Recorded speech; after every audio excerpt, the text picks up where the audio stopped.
Wicketkeeper Rishabh Pant पुन्हा क्रिकेटच्या मैदानामध्ये पुनरागमनासाठी सज्ज झालेला आहे। बीसीसीआयने दक्षिण आफ्रिका अ संघाविरोधात होणाऱ्या 2 कसोटी मालिकेसाठी भारत संघाची घोषणा केली आहे। या संघाच्या कर्णधारपदी पंतची नियुक्ती करण्यात आली आहे, तर उपकर्णधारपदी साई सुदर्शनची वर्णी लागलेली आहे।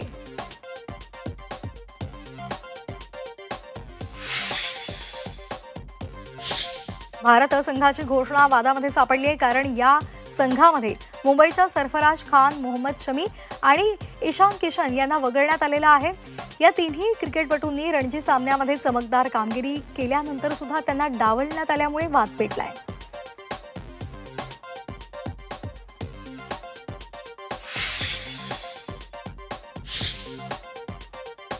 आशिया चषक देण्यासंदर्भात एसीसी अध्यक्ष मोहसिन नकवी यांची नकार घंटा कायम आहे। आशिया चषक सध्या एसीसीच्या कार्यालयात असून तो माझ्याकडूनच स्वीकारावा अशी भूमिका नकवी यांनी घेतली आहे। या विरोधात बीसीसीआय आता आयसीसीच्या बैठकीमध्ये मुद्दा उपस्थित करणार आहे।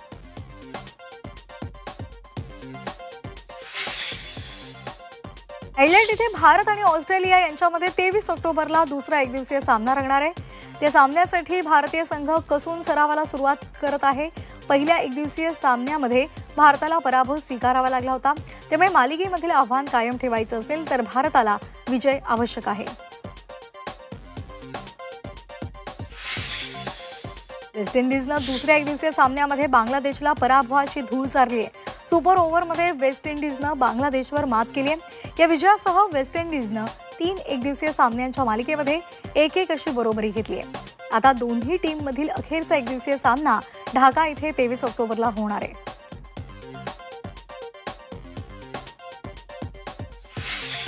वेस्ट इंडिजनं बांगलादेश विरुद्धच्या दुसऱ्या एकदिवसीय एक अनोखा विक्रम प्रस्थापित केलेला आहे।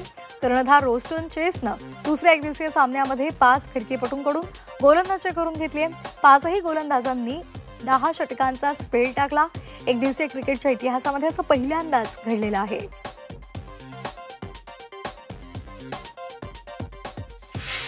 पाकिस्तानचा वेगवान गोलंदाज शाहीन शाह आफ्रिदी आता वेगळ्या भूमिकेमध्ये दिसणार आहे। शाहीन शाह आफ्रिदीची पाकिस्तान एकदिवसीय संघाच्या कर्णधारपदी नियुक्ती करण्यात आली आहे। यष्टिरक्षक आणि फलंदाज मोहम्मद रिझवानची कर्णधार पदावरून उचलबांगडी करण्यात आली आहे। दक्षिण आफ्रिकेविरुद्ध होणाऱ्या या एकदिवसीय मालिकेपासून तो कर्णधार पदाच्या भूमिकेत दिसणार आहे।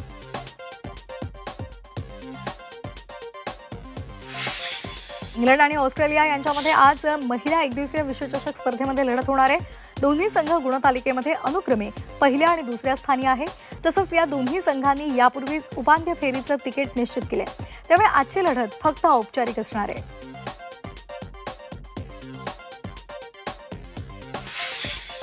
इंग्लंड विरुद्धच्या लढतीपूर्वी ऑस्ट्रेलिया संघाला धक्का बसलेला आहे। सध्या फॉर्मात असलेली कर्णधार ॲलिसा हेली आजच्या लढतीला पोटऱ्यानं दुखापत झाल्यामुळे मुकणार आहे। नेटमध्ये सराव करताना हेलिसाला दुखापत झालेली आहे।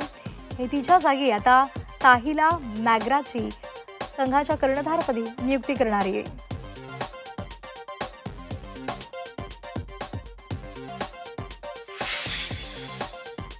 महिला विश्वचषक स्पर्धेमध्ये दक्षिण आफ्रिका महिला संघानं विजयी सिलसिला कायम ठेवलेला आहे।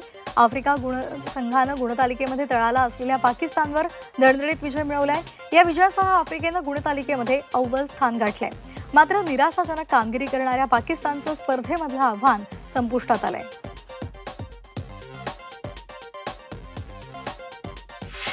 भारताचा बॅडमिंटनपटू लक्ष्य सेननं पुन्हा एकदा निराशा केली आहे। फ्रेंच ओपन बॅडमिंटन स्पर्धेमध्ये सलामीच्या लढतीमध्येच लक्ष्य सेनचं आव्हान संपुष्टात आलंय।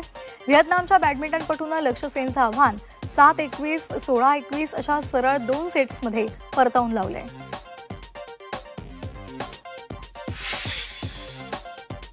अमेरिकन ग्रँड मास्टर डॅनियल नारोडिस्कीचं आकस्मिक निधन झालंय। वयाच्या 29व्या वर्षी त्यानं अखेरचा श्वास घेतलेला आहे।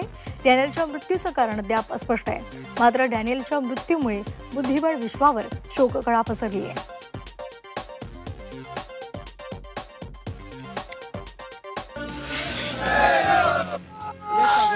जळगावच्या यावल तालुक्यामध्ये मंत्री गिरीश महाजनांनी आदिवासी बांधवांसोबत दिवाळी साजरी केली।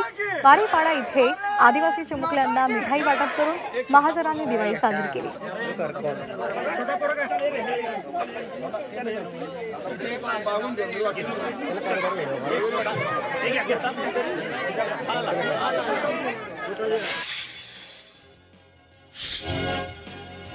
दिवाळीच्या दुसऱ्या दिवशी मुंबईच्या हवेची वाईट श्रेणीमध्ये नोंद झालेली आहे।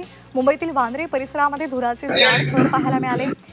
CPCB नुसार खराब श्रेणीमध्ये AQI 300 वर पोहोचलेला होता। रात्रीच्या पावसामुळे हवेच्या दर्जामध्ये काहीशी सुधारणा झाली आहे। लक्ष्मीपूजनानिमित्तानं नागरिकांनी फटाक्यांची आतषबाजी केल्यामुळे मुंबईच्या हवेच्या गुणवत्तेवर परिणाम झाला आहे।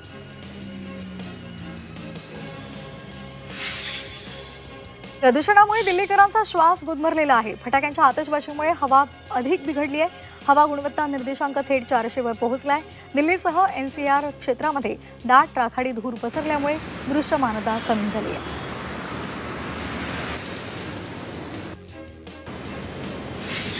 लक्ष्मीपूजनाच्या दिवशी मुंबई ठाण्यासह राज्यभरात पावसानं हजेरी लावली आहे। या पावसामुळे दिवाळीच्या उत्साहावर काहीसा परिणाम झालेला आहे। त्यामध्ये आता 4 दिवस राज्यामध्ये पावसाचा अंदाज वर्तवण्यात आलाय। त्यामुळे यंदाची संपूर्ण दिवाळी पावसामध्ये जाण्याची शक्यता आहे। जळगावच्या एरंडोल शहरामध्ये मुसळधार पावसानं हजेरी लावली। यावेळी 15 ते 20 मिनिटांपर्यंत मुसळधार पाऊस झाला। दरम्यान अचानक झालेल्या पावसानं नागरिकांची तारांबळ उडाली।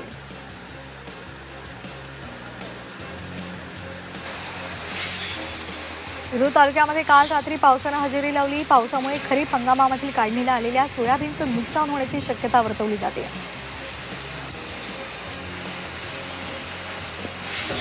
शिर्डीमध्ये लक्ष्मीपूजनाच्या मध्यरात्री फटाक्यामुळे एका साडीच्या दुकानाला आग लागली। साई मंदिराच्या एका नंबरच्या प्रवेशद्वारासमोर ही आगीची घटना घडली।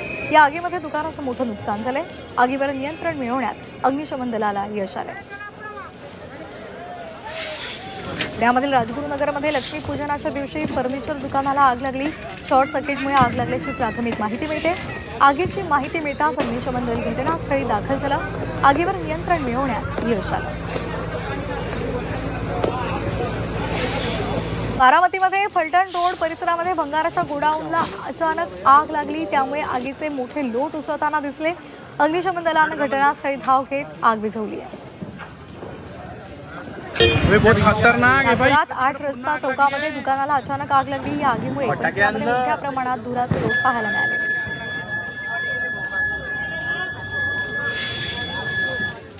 पुण्यामधील राजगुरुनगरमध्ये फर्निचर दुकानाला भीषण आग लागली। शॉर्ट सर्किटमुळे आग लागल्याचा प्राथमिक अंदाज आहे। 3 तासांच्या अथक प्रयत्नानंतर आग आटोक्यात आणण्यात अग्निशमन दलाला यश आलंय। रायगडमध्ये मंत्री भरत गोगावले यांचे समर्थक सुनील तटकरे यांच्या गळाला लागलेले आहेत। उपजिल्हा प्रमुख रमेश मोरे यांनी राष्ट्रवादीमध्ये प्रवेश केलाय। आगामी स्थानिक स्वराज्य संस्था निवडणुकांच्या पार्श्वभूमीवर हा पक्ष प्रवेश महत्त्वाचा मानला जातोय।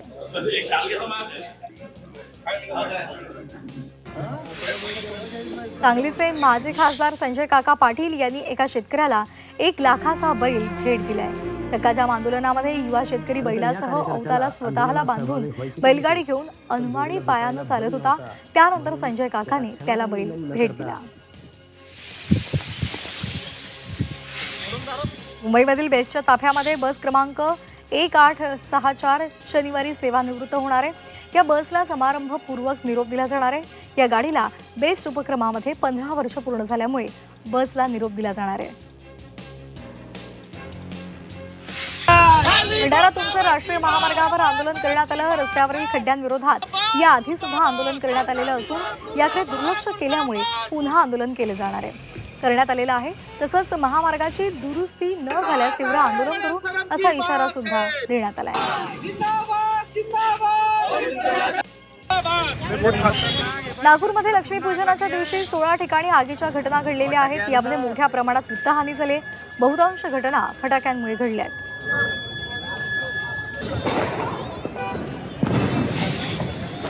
बदलापूरमध्ये मलबार चापडा प्रजातीचा साप आढळलाय।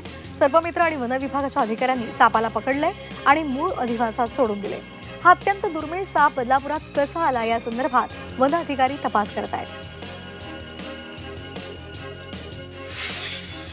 मुंबई पोलीस असल्याची बतावणी करून डिजिटल अरेस्टच्या नावाखाली लुटण्यात आलं। एका सेवानिवृत्त व्यक्तीची 68 लाख रुपयांची फसवणूक केल्याचं उघडकीला आलंय। या प्रकरणामध्ये पोलीस तपास करत असून दोघांना अटक झाली आहे।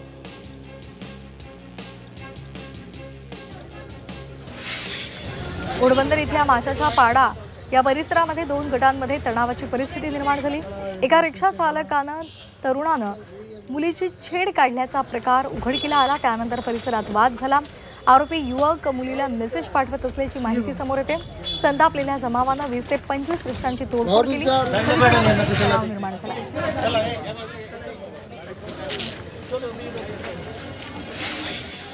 पालघर जिल्ह्यामध्ये वाडा तालुक्यातील एका अल्पवयीन मुलीची दलालाकडून विक्री करून विवाह करण्याचा प्रयत्न करण्यात आला होता। या प्रकरणाचा तपास पोलीस योग्य प्रकारे करत नसल्याचा आरोप श्रमजीवी संघटनेनं केलाय। संतापलेल्या संघटनेच्या पदाधिकाऱ्यांनी विवेक पंडित यांच्या नेतृत्वाखाली वाडा पोलीस स्टेशनला घेराव घातला।